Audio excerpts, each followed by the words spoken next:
All right, Miss Batavia, you go first today. Ladies first. Yeah, sweet peppers. Ah, see? Interesting. Go ahead.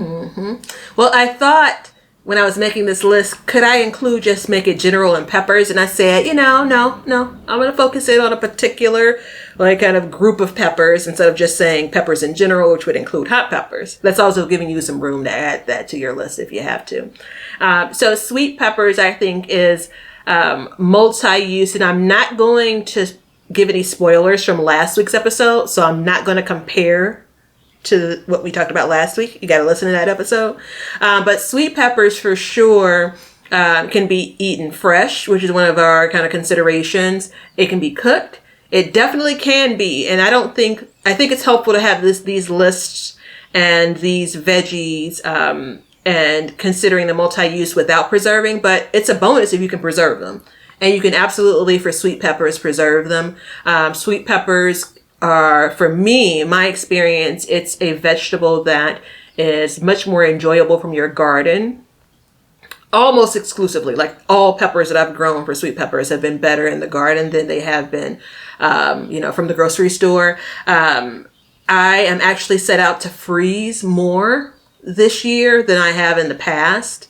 I cook with them much more often, I think, when I grow them, just based on the expense of it. So that's key. I think that they can be like the centerpiece of the meal, or they can be added to the meal. So things like stuffed peppers is a great dish, and that basically, again, is the centerpiece of it. You can obviously slice it, add it to salads. You can broil it, pull the skin off of it, and it tastes a lot different than it would if you just sauteed it, which is another way to consume it.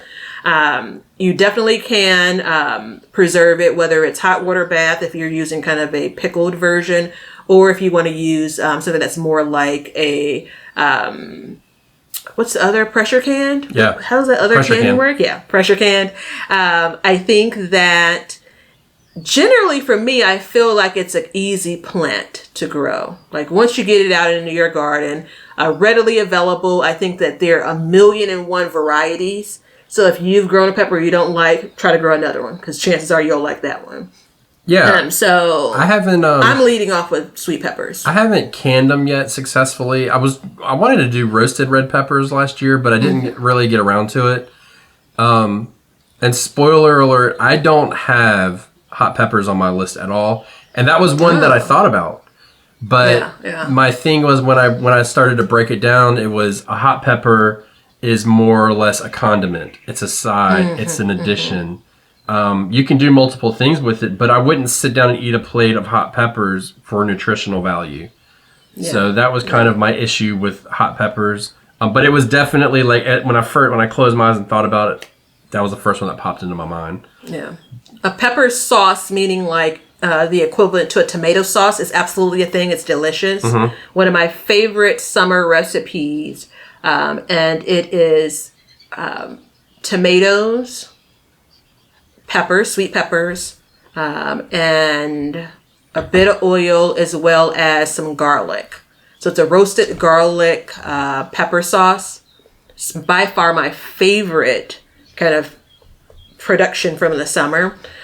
You can freeze it if you want. You don't have to, but every time I cook it up, I basically have bread on standby, and I end up cleaning the food processor with the bread. Yeah. It's just that good, you know. So, and again, it's probably about hand in hand the amount of tomatoes you'd use in addition to the number of peppers you'd use. So. Right.